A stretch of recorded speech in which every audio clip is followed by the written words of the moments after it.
መጀመሪያ በአንድ ህግ እንጀምር ከህጎቹ አንዱ ምንድነው የሚለው የዘራኸው ታጭዳለህ the law of sowing and reaping አሁን አንድ የምናውቀው ነገር አለ የምናውቀው ምንድነው ገበሬ ይዘራል አይደለ ለምን ነው የሚዘራው ምክንያቱም አንድ ነገር ይረዳል ዛሬ የዘራው ሰዓቱ ሲደርስ እንደሚያጭደው ጠንቅቆ ያውቃል ለምሳሌ ገበሬ ስንዴ ሲዘራ ሰዓቱ ሲደርስ ምን ነው የሚያገኘው ስንዴ በሙሉነት አረም ከዘራስ አረም ያገኛል ነገሩ ግን ምንድነው አረም መዘራት አያስፈልገው አሁን ግን ስለ አንድ ልዩ ገበሬ ነው ዛሬ ሙሉ ጊዜያችን ስለ አንድ ልዩ ገበሬ ነው ምን ሰጠው ይሄ ገበሬ ሰፈሩ ብዙ አይነት ገበሬዎች ነው ያሉ እጅግ በጣም ብዙ አይነት ገበሬዎች የጤፍ ገበሬዎች አሉ የስንዴ ገበሬዎች አሉ የቲማቲም አሉ የተለያዩ ነው ያሉ ይሄ ሰውዬ ግን ለየት ያለ ህልም አለመ ከዛ በፊት እንደሱ አይነት ህልም ያለመ ሰው የለም እሱ ነው ለመጀመሪያ ችግሩ ግን እንደሱ አይነት ህልም አልሞ ያሳካ ሰው የለም ስለዚህ ትልቅ ሪስክ ነው ያስፈራል ይሄ ሰውዬ የዘራው ምንድነው የሚባለው ባምቡ ይባላል ለምን ባምቡ መረጠ ታየው ባምቡ ሲዘራ ሲደርስ በሰዓቱ የሚያገኘው ሽልማት ታየው ቁጭ ብሎ አስበበት አመነበት ምን ይዞ መጣ ዘሩን ይዞ መጣ ዘሩን ይዞ መጣና ምን አደረገ ዘራው አሁን እንደማንኛውም ዘር እንደማንኛውም ገበሬ ምን አደረገ አንድ አመት ሙሉ ጠበቀ ምን ለማድረግ ፍሬ ለማግኘት አንድ አመት ሙሉ ሲሰራ አጠገቡ ያሉ ገበሬዎች ባለ ቲማቲሞቹ 3-4 ጊዜ አግኝተዋል ባለ ጤፎቹ አንድ አግኝተዋል ሁሉም ውጤት አግኝተዋል እሱ ግን አንድ አመት ሙሉ ጠብቆ ምን ውጤት ነው ያገኘው አንድ አመት ሙሉ ጠብቆ ምን ውጤት ነው ያገኘው nothing ባለ ቲማቲሞቹ 3 ጊዜ ከዛ በላይ አግኝተዋል ባለ ስንዴዎቹ 2 ጊዜ ከዛ በላይ አግኝተዋል ሁሉ ሰው አግኝተዋል የሚፈልጉት ፍሬ አግኝተዋል እሱ ግን አመት ሙሉ ኮትኩቷል አመት ሙሉ መጨመሪያ ያለበት ጨምሯል አመት ሙሉ ተንከባክቧል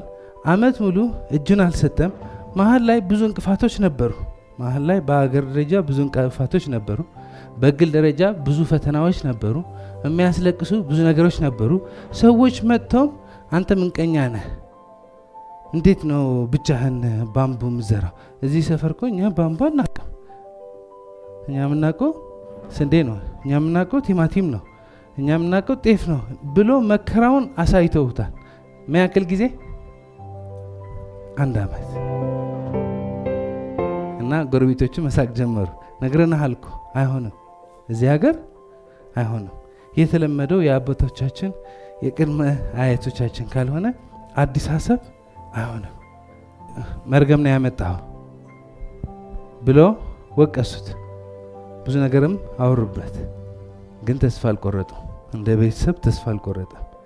እንደ ቤተሰብ ተሰበሰቡና ሐሳብ ተቀያየሩ ምን ብሎ ተቀያየሩ ኦኬ የመጀመሪያ አመት አልተሳካም ግን በሁለተኛ አመት ይሳካል ብሎ የሁሉም ሰው ቀልድ ምንም አልመሰላቸው ስለዚህ ወዴት ገቡ ወደ ሁለተኛ አመት ባምቡ በዛ አመት ፍሬ ስለሚሰጥ ማለት ነው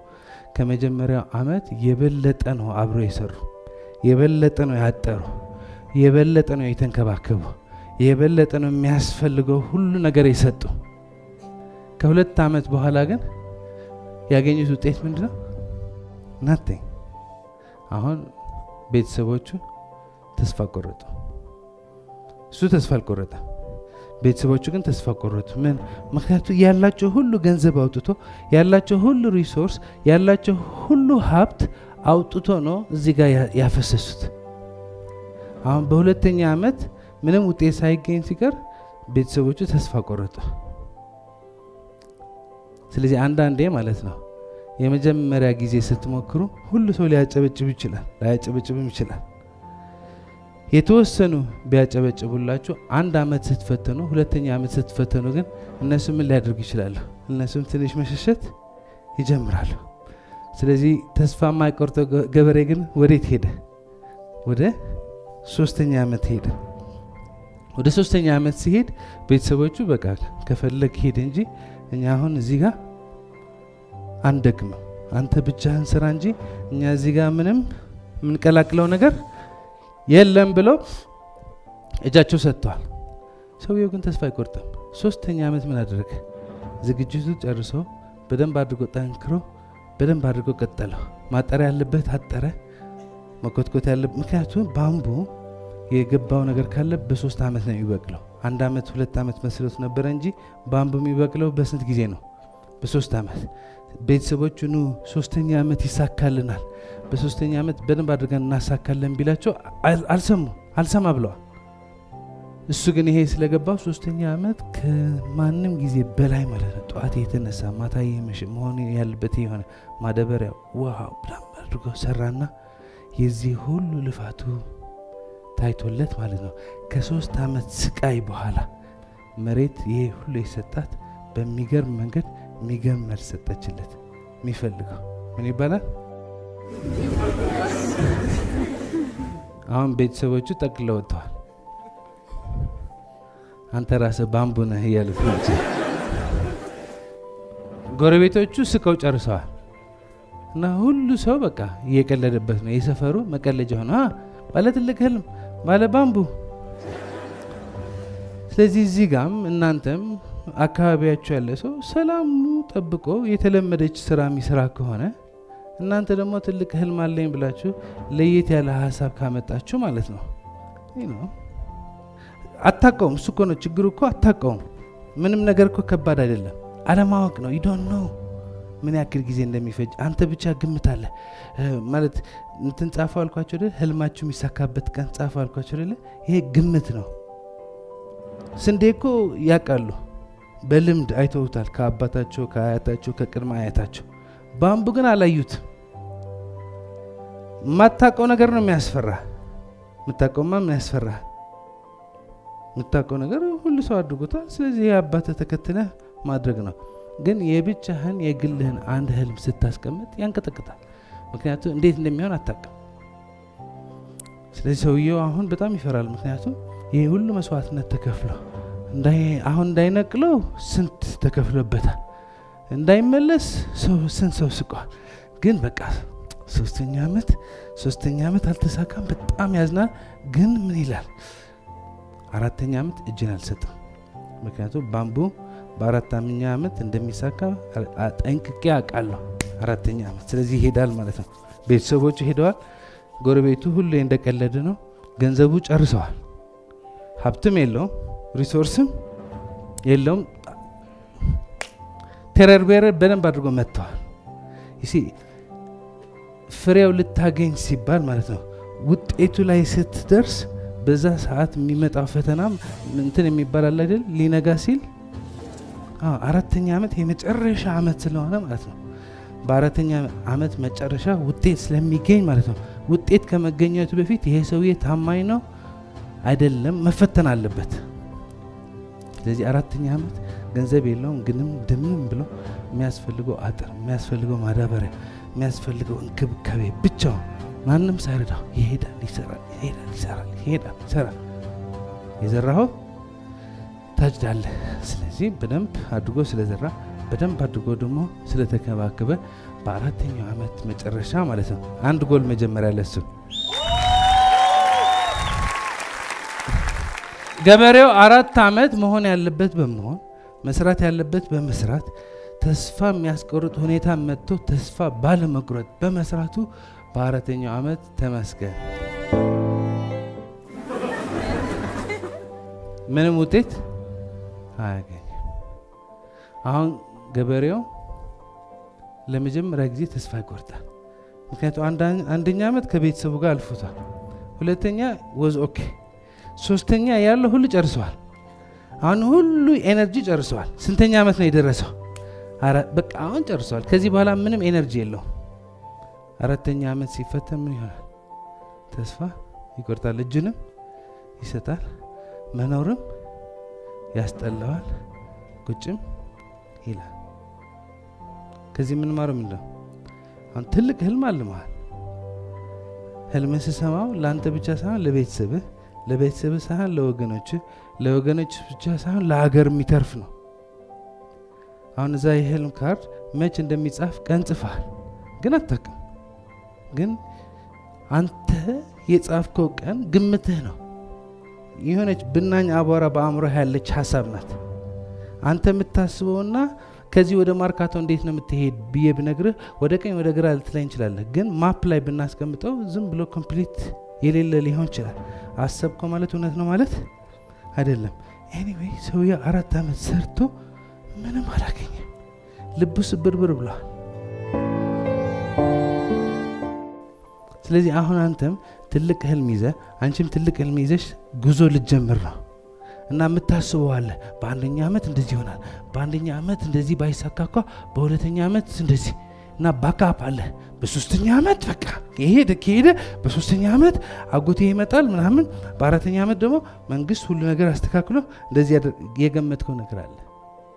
ሊሆን ይችላል ላይሆን ይችላል። ስለዚህ አሁን ጉዳይህን ጨርሰህ ካልሄድክ ማለት ነው ባትሄድ ነው የሚሻለው። አሁን ማለት ነው ይሄ ነገር መድረስ ካለበት ድረስ አደርሰዋለሁ ብለህ ጨርሰህ ካልሄድክ ሰዓቱ ሲደርስ በጣም አደገኛ ነው። እኔ ያንቺ ህልም 4 ዓመት ይፈጃል ያልኩ አይደለም። እንደ ፍሬው ነው። አንዳንድ ፍሬ በ6 ወር ነው፣ አንዳንድ ፍሬ በ3 ወር ነው፣ አንዳንድ ፍሬ በ4 ዓመት ነው፣ አንዳንድ ፍሬ 40 ዓመት ነው። ያንተ ህልም አላቀው አንተ የምትገምተው አለ፣ የሚፈጀው ጊዜ ደግሞ አለ። መቼ እንደሚሳካ ፈጣሪ ብቻ ነው የሚያውቀው። ግን ሁሉ እዚህ ጨርሰህ ካልሄድክ ምን ልትሆን ይችላልህ? ማህል ላይ በማህም ቦታ ልትቆም ይችላልህ። ስለዚህ ምን ያክል ነው ቆርጣችሁ ህልማችሁ ለማሳካት ህይወታችሁ ለመቀየር ቤተሰባችሁ ለመቀየር በጉልበት በልፋት በመኮትኮት ብቻ አይደለም፣ በአእምሮ በማንበብ በማጥናት። ምክንያቱም ውስጥ ከተቀየረ ውጭው ተቀይሯል። ምን ያክል ዝግጁ ናችሁ? ካልሆነ አሁን ተውት። 4 ዓመት ቆስሎ ከመተው መተው ይሻላል።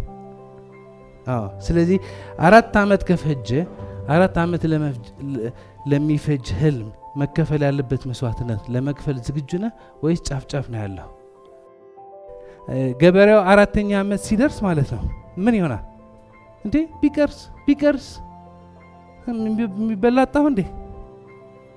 የሚበላላጣም አይደል? ሌላ ሰዎች ኖርማል ህይወት እየኖሩ ነው። እኔ ትልቅ ህልም ለዓለም መትረፍ ቢቀርስ ረሞት ይችላልኛል መኖር ቢቀርስ at a certain point ዝናብ ደግሞ ይመጣል። የሆነ ወይ ደግሞ ዝናብ ይጠፋል፣ ወይ ደግሞ የሆነ ሰላማዊ ሰልፍ አለ፣ ወይ ደግሞ የሆነ የመሬት ሽንሸና አለ። something happens። አሁን አስቀድሞ መድረሻውን አይቶ ጨርሶ ያልመጣ ሰው ከሆነ ማለት ነው አይደለም 4ኛ ዓመት 1ኛ ዓመት ነው የሚፈርሰው። ይሄኛው ገበሬ ግን 4 ዓመት ሙሉ እጁን አልሰጠም። 4 ዓመት ሙሉ ቤተሰቦቹ ትተውት ሲሄዱ፣ 4 ዓመት ሙሉ ጎረቤቶቹ የሚፈልጉት ነገር ሲያገኙ፣ 4 ዓመት ሙሉ ሌላ ሰዎች መጥተው ሲቀልዱበት ንቅንቅ አላለም 4 ዓመት። አሁን ግን በዛበት። ትልቅ ህልም አልሟል፣ ይቻላል ብሎ አስበዋል። 4ኛ ዓመት ግን ህይወት እንዳስበው አልሄደችም። ኪሳራ በኪሳራም ሆኗል። ለወደፊትም ይሳካላ ይሳካም አያውቅም። ስለዚህ አሁን ግራ ተጋብቷል፣ ድክም ብሎታል። አይቻልም ማለት አይደለም፣ ግን በቃ ደከመው። ቴረር በደንብ አድርጎ ምን አድርጎታል መጥቶታልና በቃ መሄድ አይፈልግም። የሆነ ምንም ብትሉት ምንም ሞቲቬት ብታድርጉት ማለት ነው ሰውነቱ አልንቀሳቀስ ብለዋል። ስለዚህ ምን ያደርጋል? ይጨንቀዋል። ግን እዚህ ጋር የሆነ ጊዜ ብቻውን ይወስዳል። ይሄ ህልም ለምን እንዳለመው ለምን ማሳካት እንደፈለገ መጀመሪያ ሲጀምር ማለት ነው። መጀመሪያ ሲጀምር ይሄ ህልም ለምን ያለምኩት፣ የት ስደርስ ነው የታየኝ፣ ለማን ብዬ ነው ያለምኩት፣ ምን ለማድረግ ነው ያለምኩት። እኔ እንደሱ ነው ያደረኩት። 5 ሚሊዮን ለመክፈል ሲጀምር በደንብ እየሄድኩ ሄድ ማለት ነው። የሆነ ሰዓት ያሰብኳቸው አይሳካም፣ የሰራሁባቸው አይሳካም። ሙሉ ቀን ሰራ ነው ሙሉ ለሊት ሙሉ ሰራ ነው ሙሉ፣ ግን ውጤት እኔ እንደምፈልገው አይመጣም። እና የኔ ትኩረት ውጤቱ ላይ ነበር። ውጤት ላይ ነበር ስራው ላይ ሳይሆን አገልግሎቱ ላይ ሳይሆን የኔ ትኩረት ምን ላይ ነበር ውጤት ኳስ ተጫዋቾች ማለት ነው ኳስ ማየት ትቶ ይሄ የውጤት ቦርድ አለ አይደል 0-1 እሱ ላይ ካዩ ማለት ነው ምን ነው የሚሆነው ውጤት መጨረሻ ጎል ነው የሚገባባቸው ስለዚህ የኔ ትኩረት ውጤቱ ላይ ነበር 1 ሚሊዮን በወር ላይ ነበር እንጂ የኔ ትኩረት ምን ላይ አልነበረ አገልግሎቱ መሬቱ ምን ያስፈልጋል እህሉ ምን ያስፈልጋል አልነበረ እና እዛ ስላደረኩት እየደከምኩ እየፈረስኩ መጣሁና ከዛ ግን ተመለስኩ ይሄንም ከባድ ነው ከዚህ በፊትም እንደኔ ያሳካ ሰው በኢትዮጵያ ውስጥ አላቀም አይቻልም ግን ለምንድነው የተመለስኩና ስመለስ ማለት ነው ወደ ኋላ ስመለስ ተስፋ የቆረጥኩበት ሰዓት አየሁት የደከምኩበት ሰዓት አየሁት ሞት የመረጥኩበት ሰዓት አየሁት እኔ በሞት ግልግል ነበር ግን እኔ በሞት ለእናቴ ያ ሁሉ መጣልኝ ማለት ነው ያ ሁሉ ተመለስኩ ወደ ኋላ 2 አመት 3 አመት ስመለስ ማለት ነው አሁን ያለሁበት ቀላል ነው ከባዱ መች ነበር ስጀምር የነበረ ፈተና ስጀምር የነበረ መከራ መሰረት አልነበረው አሁን ትንሽ ቀለዋል አሁን ይሄ ልነግራችሁ ትንሽ ቀሎኛል ምክንያቱ አልፌዋለሁ አሁንም ፈተናለሁ በግሌ ባልፈተን በድሪምስ ፈተናለሁ በድሪምስ ባልፈተን በአገር ደረጃ እንፈተናለን አይደል በአገር ደረጃ ማጠብቀው መሆን የሌለበት ነገር ይሆናል ትኩረት እዛ ካስቆየው ማለት መኖር ያስጠላል ምን አለበት ዝር የሚያስብል ሁኔታ ይፈጠራል ግን ወደ ተመለስኩ ወደዛ ልጅ ተመለስኩ ያ ልጅ አወራኝ በፐርሰፕሽን ያወራኝ ሳወራ ማለት አንተ ቀበጥ ነው ያለኝ አንተ ቀበጥ ተቀብረህ 5 ሚሊዮን ብር ከስረህ የጉድጓድ ገብተህ ከዛ አምኜ እዚህ አድርሼ እነዚህ ማይረቡ ነገሮች አግኝቻለሁ ብለህ ልትመለስ ሲለኝ ማለት ነው I said wow I'm not going to give up so ይሄ ገበሬ ማለት ነው ይሄ ህል ለመጀመሪያ ሲያልሙ የባምቡ ስራ ሲያሳድገው ከዛ ደግሞ ቤተሰቦቹ ሲሸለሙ እነሱ ብቻ ሳይሆኑ ሙሉ ማህበረሰቡ ከዚህ ግብርና ተምሮ ሙሉ አካባቢው ሲቀየር ታየውና ቀላል አይደለም ከባድ ነው ግን መጀመሪያም ሲጀምረው ቀላል አልነበረም አሁን ደርሻለሁ እንዴት እንደሚሳካላቀም ግን ይሄ ነገር ሳላሳካ አልመለስም ብሎ ወደ ስንተኛ አመት ሄዳል ወደ 5ኛ አመት ሄዳል 5ኛ አመት በሙሉ እምነት ሲኮተኮት ሲያጥር መሆን ያለበት ሲሆን መስራት ያለበት ሲሰራ መክፈል ያለበት መስዋዕትነት ሲከፍል ግን በ5ኛ አመት መጨረሻ ተደርጎ ማያቅ ማለት ነው ለመጀመሪያ ጊዜ ምን ትወጣለች ትንሽ የችግኞች መውጣት ጀምራሉ አይታዩም እኮ አጭር ናቸው ግን ትንሽ የባምቡ ችግኞች መታየት ጀምራሉ የሚገርም ግን ማለት ነው በአጭር ጊዜ ውስጥ ስላችሁ 6 ሳምንት 1 ወር ተኩል ማለት ነው በአንድ ወር ተኩል ማይሞላ ጊዜ እቺ ትንሽ ባምቡ ማለት ነው ወደ ላይ ስንት ፊት ታድጋለች 10 20 ፊት 30 ፊት 40 ፊት 50 ፊት 70 ፊት 80 ፊት ቦም 90 ፊት ወደ ላይ ታድጋለች 5 አመት ጸጥ ብሎ ማለት ነው በ6 ሳምንት ባምቡ ስንት ፊት ያድጋል 90 ፊት 5 አመት ምንም ምልክት አልነበረ በ6 ሳምንት ውስጥ ግን ስንት 90 ፊት አሁን አንድ ጥያቄ ነው ያለኝ ባምቡ 90 ፊት ያደገው በ5 አመት ነው ወይስ በ6 ሳምንት በ5 አመት ነው 6 ሳምንት ሽልማቱ ነው 5 አመት ግን እየተሰራ ነበር ስር እየሰደደ ነበር እየገነባ ነበር እየተማረ ነበር ከታች ያለው ስራ በደንብ አድርጎ እየሰራ ነበር ከዛ 6ኛ ሳምንት ሲደርስ ምን ሆነ ታምር በታምር ሆነ አሁን ይሄኛው የባምቡ ታሪክ ብቻ አይደለም የማንኛውም ሰው ታሪክ ነው አሁን አንዳንድ ታሪኮች ነግራችኋለሁ ይሄ ሰው የታውቁታላችሁ ማን ነው ጃኪ ጎሳዬ ሶ እኔ ስመጣ ማለት ነው ካስመራ ስመጣ ይሄ ዘፈን ነው በሁሉ ሶ ይሄ ብቻ ነው የሚያጫውተው የነበረው ሁሌ ይሄ ነው በሰላም ባስ ነው የመጣ ነው ሰላም ባስም ይሄ ነው የሚያጫውተው በየሱቁም ይሄ ነው የሚያጫውተው ማለት አየሁት ሲሰሩት በመርከብ ሆነው የሚሰሩት ምናምን ሳይሆን it's beautiful የሆነ ሰዓት ግን ሳስበው ማለት ነው ይሄ ሰውዬ እዚህ ጋር የደረሰ የባምቡ የ5 አመት መስዋዕትነት ከፍሎ መሆን አለበት አልኩ ከ5 አመት በፊት የነበረ ጆሲ መፈለግ ጀመርኩ እናስፈልግ አገኘሁት አይዶል ሲወዳደር ከዚህ ነው ወደዚህ ሄደው ማለት አሁን ማንኛውም የምታደንቁ ሰውዬ የሆነ ሰዓት ጨለማ የሆነበት ሰዓት አለ የሆነ ሰዓት ቤተሰቡ የከዱበት ሰዓት አለ የሆነ ሰዓት ተስፋ የቆረጠበት ሰዓት አለ የሆነ ሰዓት ያለቀሰበት ሰዓት አለ የሆነ ሰዓት እጁን የሰጠበት ሰዓት አለ የሆነ ሰዓት ምንም ያልታየበት ሰዓት አለ የሆነ ሰዓት አራተኛ ዓመት ሆኖ ምንም ውጤት ያላገኘበት ሰዓት አለ ግን እሱ ስላለፈ አሁን መድረስ ያለበት ደርሷል ቴዲ አፍሮ እኔ ስመጣ ማለት ነው በሚሊኒየም ሆል 40,000 ሰው ነው የመጣው አንድ ኢቨንት ያዘጋጅ 40,000 ከዛ ደግሞ ባህር ዳር ሄደ 80,000 ባለፈ ደግሞ መስቀል አደባባይ ያዘጋጅ ከ100,000 ሰው በላይ ነው የነበረው look this is a point ቴዲ አፍሮ አሁን የሚያዘጋጃቸው ኮንሰርቶች ወይ ነው አይደለ ግን በቃ ይሄ ነው መጀመሪያው መሀል ላይ ብዙ ነገር ተብሏል አሁን ቴዲ አፍሮ ሲባል ማን አለ ደስተኛ ማን ቴዲ አፍሮ ሲባል ማን አለ የማይወደው ሲጀምር ግን እንዴት ነው የነበረው ቴዲ አፍሮ በስራው ብቻ ሳይሆን በቃ እሱ ሲመጣ ማለት ነው ብዙ ሰው መንፈስ ይነሳል አይደለ ግን የራሱ ጦርነት ማለፍ ነበረበት the point is አሁን ዛሬ የሚያሸንፉ ያሉ ሰዎች ወደ ኋላ ተመልሰን ታሪካቸው ብናየው እነሱም የፈረሱበት ሰዓት ነበረ ግን መሆን ያለበት ኮንክ መስራት ያለበት ከሰራ መክፈል ያለበት መስዋዕትነት ያለ ምንም ድርድር ከገፈልክ ሰዓቱ ሲደርስ ማጨድ ያለበት ታጭዳለህ ሰዓቱ ሲደርስ አሁን የዛሬ ዋና ቁም ነገራችን ዋና ርዕሳችን ትንሽ የዘር ነው ምንዘራው ምናገኘው ግን ምንድነው ትልቅ ዛፍ አሁን ፍሬዋ ወይ ዘሯ የት ነው ምንዘራት የት ነው ምንዘራት መሬት ላይ ህልሙስ የት ነው ምንዘራው በድብቁ አእምሮ ምን አይነት ህልም ከሰው ወደ ሰው ይለያያል አንዳንድ ሰው ምን ይዘራል ቲማቲም አንዳንድ ሰው ምን ይዘራል ቡና አንዳንድ ሰው ምን ይዘራል ስንዴ አንዳንዱ ምን ይዘራል ባምቡ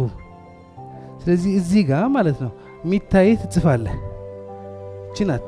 ፍሬዋ ምትዘራዋ ቺናት ፍሬዋ ምዘራው በመሬት ነው ህልሙ የሚዘራው ደግሞ በምን ነው በድብቁ አእምሮ እሱ ከተዘራ በኋላ ግን ምን ነው የሚያድገው ትልቅ ዛፍ ነው የሚያድግ ብዙ ፍሬ ያለው ማለት ነው በአንዱ ፍሩት ብዙ ፍሬ ያለ አይደለ ብዙ ፍሩትና ብዙ ፍሬ ያላት ታድጋለች አንድ የብርቱካን ዛፍ አንድ ፍሬ ከዘራፍ ከሷ ስንት ብርቱካኖች ይወጣሉ በሺዎች እዛ ውስጥ ስንት ፍሬዎች አሉ በሚሊዮኖች አይደለ መንዘራውና መናገኘው አይመጣጠንም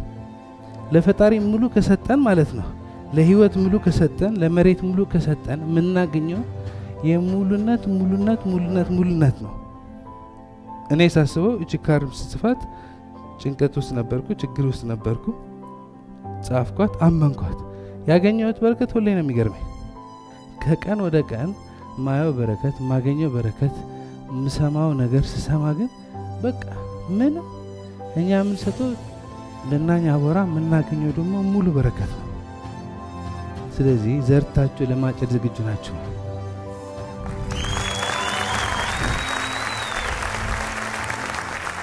ለዘመናት የተደበቁ የህይወትና ስኬት ምስጢራት በጥልቀት በማጥናት ራሳችንና ቤተሰባችን ብቻ ሳይሆን ኢትዮጵያና አፍሪካን ቀይር አንድ ብርም ከ$1 እኩል እናድርግ የ21 ቀን ፓራዳይም ሽፍት ስልጣናን አሁኑን እንመዝገቡ